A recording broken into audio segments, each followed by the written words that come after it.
Pemirsa, banjir yang sebelumnya merendam kawasan Underpass Matraman kini telah surut. Kasih Sektor Gulkarmat, Kecamatan Senen, Ahmad Saiful Kahfi memastikan genangan banjir setinggi 1 meter di Underpass Matraman sudah surut dan dapat dilintasi oleh kendaraan kembali. Kondisi Jalan Pramuka Sari kedua yang mengarah ke Pramuka dan Matraman Raya kini kembali dibuka dan dapat dilintasi kendaraan. 3 unit pompa telah dikerahkan untuk mempercepat penyurutan genangan.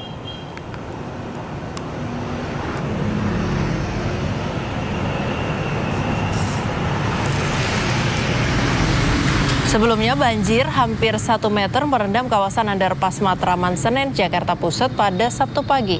Akibatnya arus lalu lintas dari arah Menteng menuju Matraman sempat ditutup total. Selain curah hujan yang tinggi, banjir juga diakibatkan lantaran kurang optimalnya fungsi pompa yang berada di Underpass Matraman.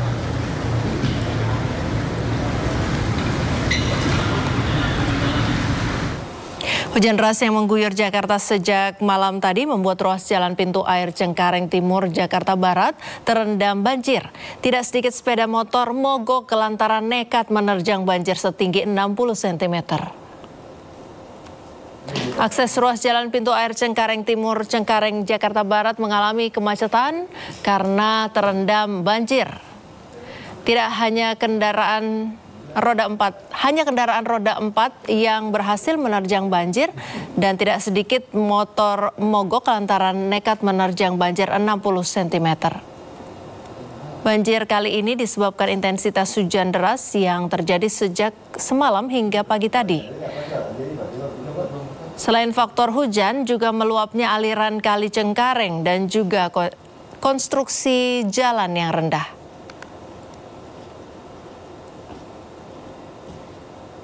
Banjir juga berimbas pada permukiman warga di RT 009 RW 02 Rawabuaya, Cengkareng, Jakarta Barat. Meski terganggu, namun warga terpaksa harus menerobos banjir untuk bisa beraktivitas keluar rumah. Tidak hanya akses jalan, namun tingginya debit air juga masuk ke dalam rumah warga. Warga memilih bertahan di rumahnya masing-masing dan hanya kendaraan mereka yang terlihat sudah dievakuasi ke daratan yang lebih tinggi. Banjir setinggi 60 cm ini diperparah dengan luapan air Kali Mokevart.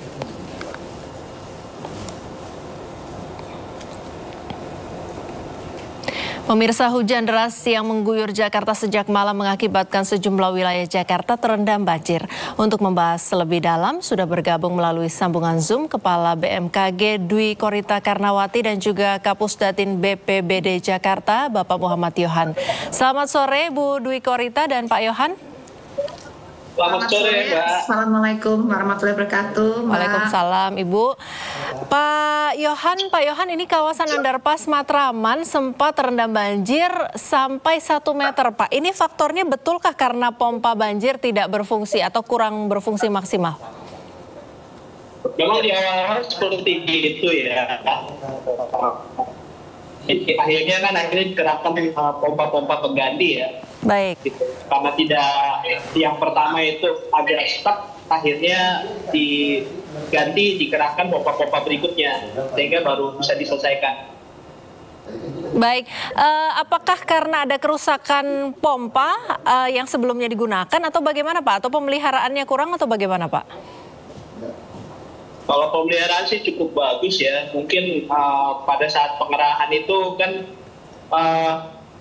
sebetulnya sudah cukup baik ya Dinas Sumber Daya Air. Mereka itu menyiagakan lebih dari 5.000 pompa mobile ya. Kalau tadi yang dipakai bukan pompa mobile, tapi pompa yang cenderung statis itu ada sekitar 500-an pompa gitu. Saya belum bisa menyampaikan kendalanya apa di pompa, tapi yang jelas Dinas Sumber Daya Air sudah cukup oke ya. Jadi satu pompa bermasalah, mereka langsung mengirimkan 2-3 pompa sekaligus ke lokasi ya. Jadi saya belum bisa ngasih keterangan apa, mungkin Dinas Sumber Daya Air yang bisa menjelaskan masalah di pompanya ya. Tapi kami cukup salut dari tim BPBD ya, karena ya begitu cepatnya mereka mengerahkan pompa-pompa ya. Pompa yang ini trouble, langsung cepat dikirim pompa berikutnya sampai ada 3 pompa di sana. Baik, di lokasi. Ada problem, ada juga solusi begitu ya Pak ya? Iya. Baik, kalau dari BPBD sendiri, kira-kira apa langkah antisipasi agar hal ini tidak terjadi lagi, terutama di musim penghujan yang mungkin beberapa waktu yang lalu Ibu Dwi Korita sempat menyampaikan masih berlangsung sampai sekitar bulan Maret. Ya, dari BPBD kami pikir koordinasi lintas sektoral sudah cukup baik ya. Tadi saya sudah jelaskan, sebagai koordinator itu Dinas Sumber Daya Air cukup bertanggung jawab ya, karena menyiapkan pompa-pompa cadangan. Kebayang kalau itu gerakannya lambat ya, dan ini pasti akan lebih masif dampaknya dan lebih lama diatasi.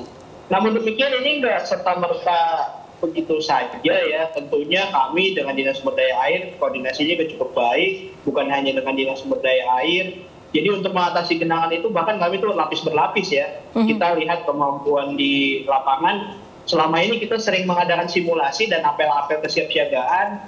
Kalaupun tadi misalnya ada dari kebutuhannya misalnya, wah ini kayaknya ada dari Disbul Karmat nih bisa pengerahan mobil pompa, ya mungkin tadi keputusannya seperti itu ya, tapi akhirnya lebih dipilih untuk mengambil pompa yang lain gitu. Jadi berlapis-lapis ini. Ya, baik. Dan untuk kedepannya nampaknya akan lebih oke lagi ya koordinasinya, bukan hanya dengan Dinas Sumber Daya tapi dengan Disbul Karmat juga. Baik, saya ke Bu Dwi Korita. Ibu, kalau beberapa saat yang lalu saya update kembali, kalau tidak salah Ibu menyampaikan bahwa cuaca ekstrim di seluruh wilayah Indonesia termasuk Jakarta dan Jawa akan berlangsung sampai akhir Maret sampai atau awal April. Apakah bisa diupdate kembali Ibu informasi tersebut dan apa yang harus dipersiapkan? Kebetulan ada rekan dari BPBD di sini.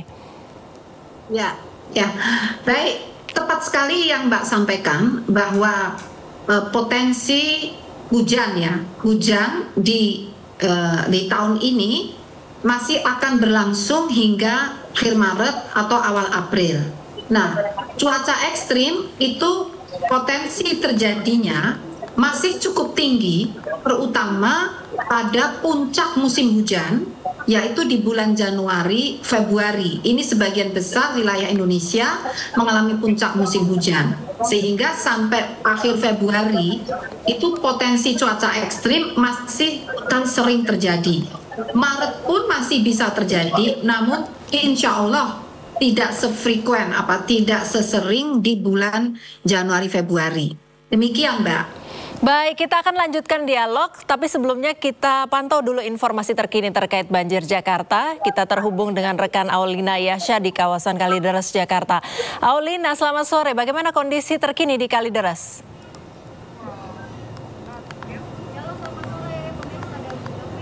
Betul sekali bahwa bisa dilihat di belakang saya ini saya berada di Gang Melati RW 11 RT 3 di sekitar Tegal Alur, Kalideres, Jakarta Barat yang terendam banjir sejak tadi malam karena curah hujan Jakarta sejak malam hingga pagi tadi ini cukup tinggi dan menyebabkan beberapa wilayah terendam banjir di Jakarta, terutama di lokasi tempat saya mengabarkan untuk Anda saat ini.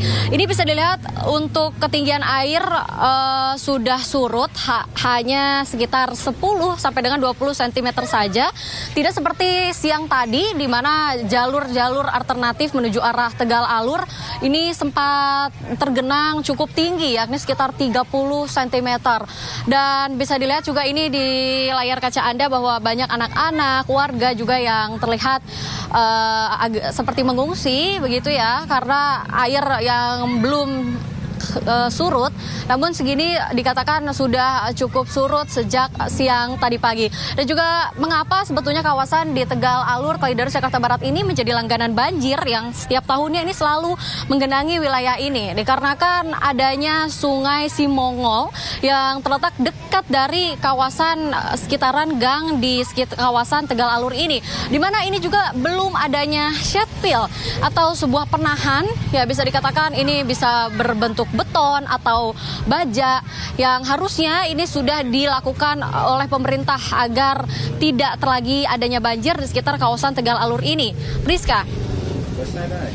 Aulina Yasha melaporkan langsung dari kawasan Kalideres. Saya kembali ke Ibu Dwi Korita dan Pak Yohan. Pak Yohan. Ya, siap. Pak Yohan masih bersama kami ya. Pak Yohan, ini tadi Bu Dwi Korita menyampaikan bahwa masih akan terjadi cuaca ekstrim dan juga hujan di sejumlah wilayah di Indonesia, termasuk Jakarta sampai bulan Maret akhir atau awal April. Bagian mana di Jakarta, titik-titik mana yang sudah diantisipasi oleh BPBD dan apa saja bentuk antisipasinya, Pak? Baik, jadi untuk mengantisipasi bencana hidrometeorologi itu ada dua cara ya. Yang pertama dengan cara struktural, yang kedua adalah non struktural. Secara struktural kami selalu berkoordinasi, salah satunya dengan BMKG ya. Kami selalu mendapat suplai data terkini tentang cuaca dari timnya Bu Dwi Korita ya. Kita juga langsung mengolah data tersebut dan menginformasikannya ke masyarakat melalui media sosial ataupun melalui media lainnya ya. Bahkan kita juga menyampaikannya melalui alat early warning system yang ada kami sebar di 13 aliran sungai yang ada di Jakarta. Kemudian yang cara non struktural yaitu tentunya dengan cara-cara teknis ya. Cara-cara teknis itu lagi-lagi saya sebut di sumber daya air itu sudah banyak berbuat. Kalau dari sisi sungai sendiri, dari hulu ke hilir, itu secara infrastruktur baru bangun kalau sekitar 30 km, mereka itu sudah menyelesaikan 17,11 km ya. Itu sudah dinormalisasi maupun dinaturalisasi, itu sudah banyak bangunan infrastruktur yang dibangun. Kemudian cara-cara lainnya, kami juga baru saja selesai mengadakan yang namanya operasi modifikasi cuaca, berkolaborasi juga dengan TNI Angkatan Udara dan tentunya dengan tim dari Bu Dwi Korita dan dari BMKG ya. Baik. Itu kami laksanakan tanggal 1 sampai 6 Februari kemarin. Dan hasilnya selama pelaksanaan operasi modifikasi cuaca memang tidak terjadi genangan ya.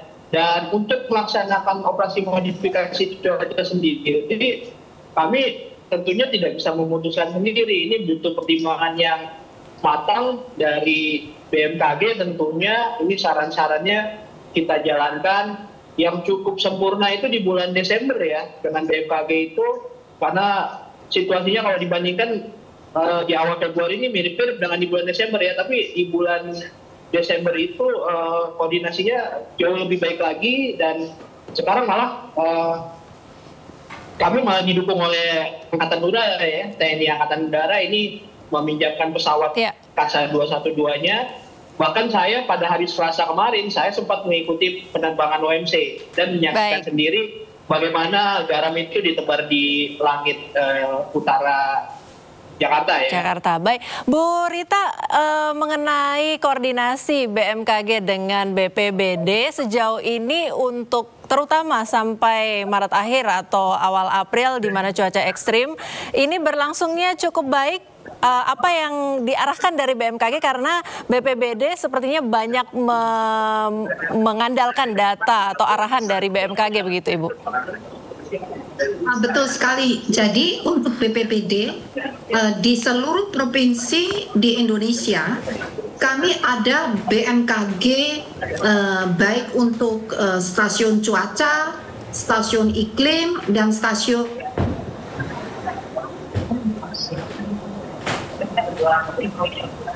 ya, Bu Rita untuk publik. Ya. Iya, jadi koordinasi dengan BMKG daerah dan BPBD itu terus berjalan, bahkan sejak awal menjelang musim hujan. Itu terus setiap hari 24 jam. Terutama kami ada jaringan di WA Group ataupun radio kebencanaan. Antara lain itu. Baik, jadi komunikasi dan koordinasinya lancar, bahkan sebelum terjadi cuaca ekstrim sudah diantisipasi sebelumnya begitu Ibu ya? Betul. Ya, tadi kita sempat mendengarkan informasi terkini dari kawasan Kalideres Ibu, di mana di sana masih terendam banjir. Kalau di Kalideres itu apakah banjir biasa atau banjir rob Bu faktornya? Nah ini barangkali yang lebih mengetahui BPBD ya, karena yang terjun di lokasi. Namun yang data dari kami, memang saat ini sedang dalam fase bulan yang berdampak gravitasi bulan. Jadi banjir ini banjir rob itu terutama disebabkan oleh faktor astronomi, yaitu fase bulan yang dapat mempengaruhi naik turunnya muka air laut akibat gravitasi bulan. Dan ini kami sudah memprediksi di berbagai pantai di Indonesia, tidak hanya di Jakarta. Misalnya di Kepulauan Riau kami prediksi terjadi mulai tanggal 9 hingga dapat berlangsung hingga tanggal 14 Februari. Kemudian juga di pesisir Kepulauan Bangka Belitung diprediksi mulai terjadi tanggal 9 hingga tanggal 14 Februari, kemudian terjadi lagi di tanggal 12 hingga 28 Februari, juga di pesisir Banten, pesisir Jakarta, pesisir Jawa Barat, pesisir Jawa Tengah, kemudian di pesisir Nusa Tenggara Timur, pesisir Kalimantan Selatan, pesisir Sulawesi Utara, pesisir Kalimantan Utara, dan pesisir Papua Selatan. Ini di selama bulan Februari, selama beberapa hari, berbeda-beda ya tanggalnya ya, ada yang bersamaan. Semua prediksi itu sudah kami sebarluaskan ke BPBD daerah ataupun pengelola pesisir dan pihak terkait. Demikian, Mbak. Baik, Pak Yohan, ada perbedaan titik, Pak, informasi dari BMKG yang tadi ada banjir disebabkan oleh curah hujan dan juga ada dari banjir rob begitu. Adakah perbedaan titik kalau khususnya di Jakarta, mana yang rawan banjir karena curah hujan atau mana yang rawan banjir karena banjir rob begitu, Pak? Baik, saya mau jawab pertanyaan tadi ya. Betul kata Bu Rita, ini memang ada unsur dari rob juga, tapi untuk di Kalideres kalau kami tadi ke lapangan ya, dan sampai saat ini juga masih ada petugas piket yang di lapangan. Ini disebabkan karena luapan kali tadi ya. Baik. Karena sejak tadi malam ini memang Jakarta Barat ini yang mengalami periodisasi hujan sangat deras ya. Iya, Pak Yohan. Rata-rata bisa menampung normal itu 150 mm per hari. Ini meluap ya, jadi lebih kepada hal itu gitu. Kalau koordinasi ya sangat baik, bahkan kami itu punya yang namanya aplikasi signature, itu BMKG yang punya, itu bisa kami monitor di comment center BPBD gitu. Jadi kami benar-benar bergantung sama BMKG ya untuk menganalisis data tentang cuaca ya untuk selanjutnya. Dan apabila kami tidak mendapatkan pertimbangan pelaksanaan OMC di minggu ini, tanggal 1 sampai 6, bisa jadi lebih dahsyat ya efek genangannya gitu. Kalau sekarang kan sampai jam 4 ini tinggal 10 RT dari kelurahan yang tergenang ya, dan ini cenderung lebih cepat surut lagi setelahnya.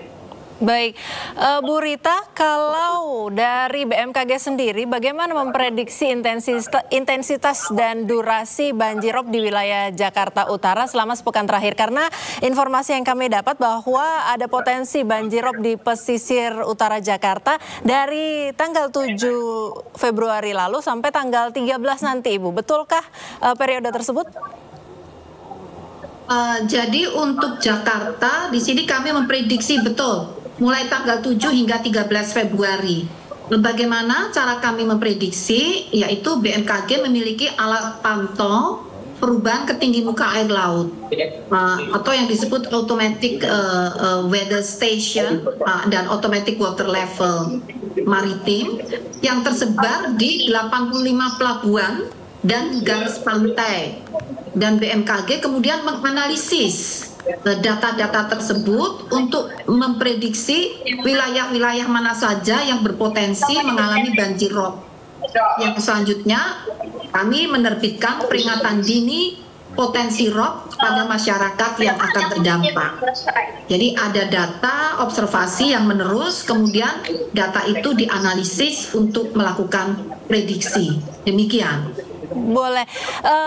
Kalau dari BMKG sendiri, apa tanda banjirop yang bisa diperingatkan untuk warga, Ibu? Dan bagaimana warga bisa mengantisipasi datangnya banjirop? Bu Rita? Mohon maaf, saya tidak mendengar suara. Mohon maaf, sinyalnya kurang kok. Mohon maaf diulang, saya tidak mendengar pertanyaannya. Baik, apa yang perlu diantisipasi oleh warga pada saat jelang banjirop dan bagaimana banjirop itu bisa dikenali akan datang begitu Ibu? Iya, jadi sekali lagi mohon untuk terus memonitor perkembangan informasi cuaca termasuk banjirop. Jadi tidak hanya banjirop saja, karena kadang-kadang keduanya itu saling berpengaruh. Genangan itu tidak bisa mengalir segera lari ke sungai atau ke laut karena di laut tertahan oleh banjirop, sehingga genangannya terjadi di darat. Oleh karena itu kami menghimbau terus memonitor perkembangan informasi cuaca dan banjirop yang ada di berbagai kanal informasi BMKG. Kemudian juga menyiapkan langkah-langkah yang harus dilakukan SOP-nya apabila sudah ada gejala. Itu tidak mendadak seketika naik ya. Jadi ada gejala kan. Nah, mulai ada kenaikan bertahap itu, dan biasanya BMKG kan juga menginfokan pagi, siang atau sore. Nah, setiap 3 jam kalau tidak salah Ibu ya. Bagaimana? Setiap 3 jam kalau tidak salah Ibu ya? Ya, itu untuk cuaca betul, setiap 3 jam. Nah, untuk banjirop itu sebenarnya air pasang itu pada jam-jam tertentu, proses pasangnya.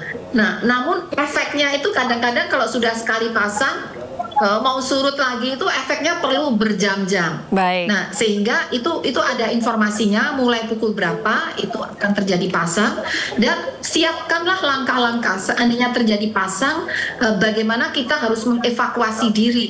Siapkan jalur evakuasinya dan tempat evakuasinya.